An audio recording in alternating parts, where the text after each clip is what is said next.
कौन गिजा परदेश में बोले ऐसी वाक, गूंज रही जो आज तक करती जगत अवाक। किसके उन्नत भाल पर चमका ज्ञान प्रकाश, जिसकी आभा देखकर लज्जित रवि प्रकाश। पथ से भ्रष्ट न कर सके जिन्हें विश्व के भोग, सन्मति सतपथ देती है किस सन्यासी की सोच। एक विवेकानंद थे जिनके ऐसे कार्य, सदियों दूरी लांघ कर यश फैला चहुआंच।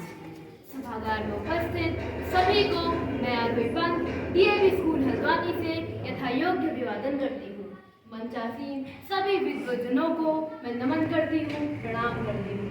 स्वामी विवेकानंद जी के विचार आज हमारे लिए पथ प्रदर्शक के रूप में विद्यमान है। विषय पर अपने विचार प्रस्तुत करते हुए मैं अत्यंत गौरवान्वित महसूस कर रही हूँ। सर्वप्रथम मैं इस मंच के माध्यम से साहित्य, दर्शन व इतिहास के प्रकांड विद्वान, विश्व मंच पर भारत को पुनर्प्रतिष्ठित करने वाले एक ऐसे संत जिनका रोम रोम राष्ट्रभक्ति से ओतप्रोत था, जिनके कर्म और चिंतन की प्रेरणा से हजारों युवाओं ने राष्ट्र रथ को आगे बढ़ाया और अपना जीवन समर्पित कर दिया, ऐसे अद्वितीय युग प्रवर्तक भारतवर्ष के गौरव स्वामी विवेकानंद जी को उनकी जन्म जयंती पर कोटि कोटि नमन करती हूँ तथा दुनिया भर के युवाओं को युवा दिवस की शुभकामनाएं देती हूँ। अध्यक्ष महोदय, स्वामी विवेकानंद एक व्यक्तित्व नहीं, एक बुनियाद है, एक ऐसी बुनियाद जिस पर भारत का विराट सांस्कृतिक महल खड़ा है। स्वामी जी इस युग के ऐसे पहले भारतीय हैं जिन्होंने हमें अपने भौतिक तथा आध्यात्मिक दोनों प्रकार के विकास के लिए सचेत किया। यही वजह है कि आज विश्व में भारत का रुख मायने रखता है, विचार मायने रखते हैं।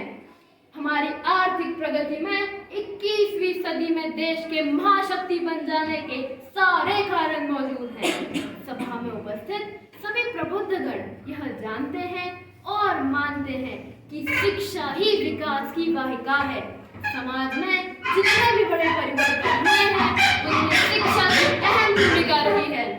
विवेकानंद जी ने उद्घोष किया था कि प्रत्येक व्यक्ति को शिक्षित करो और शिक्षा द्वारा उसके जीवन के प्रत्येक क्षेत्र में कुशलता पूर्वक कार्य करने के लिए सक्षम करो। वे चाहते थे कि सभी नागरिक स्वावलंबी हो, आत्मनिर्भर हो, स्वाभिमानी हो, निर्भय हो और इन सबके ऊपर एक सच्चा इंसान हो जो मानव सेवा द्वारा ईश्वर की प्राप्ति में सफल हो सके। उपरोक्त स्वामी जी का उद्घोष ही नई शिक्षा नीति 2020 का निचोड़ है।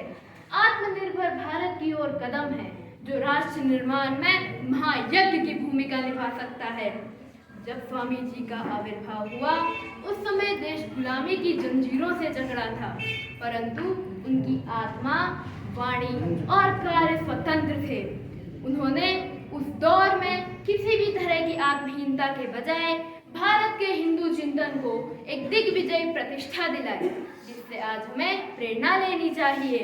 एक युवा सन्यासी ने देश विदेश में घूम घूम कर सामाजिक जीवन की कुरीतियों, मानसिक जड़ता और अंधविश्वास के फांसों को चीर कर खुद को पहचानने का आह्वान किया।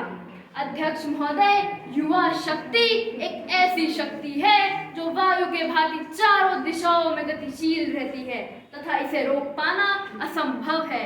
युवा शक्ति किसी भी राष्ट्र को फर्श से अर्श तक पहुंचाने का सामर्थ्य रखती है।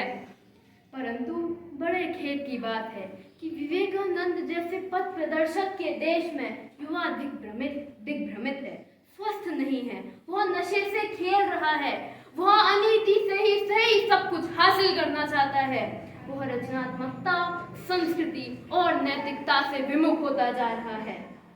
अगर हमें एक अच्छे भारत का निर्माण करना है तो स्वामी जी के बताए गए मार्ग पर चलने की अत्यंत आवश्यकता है।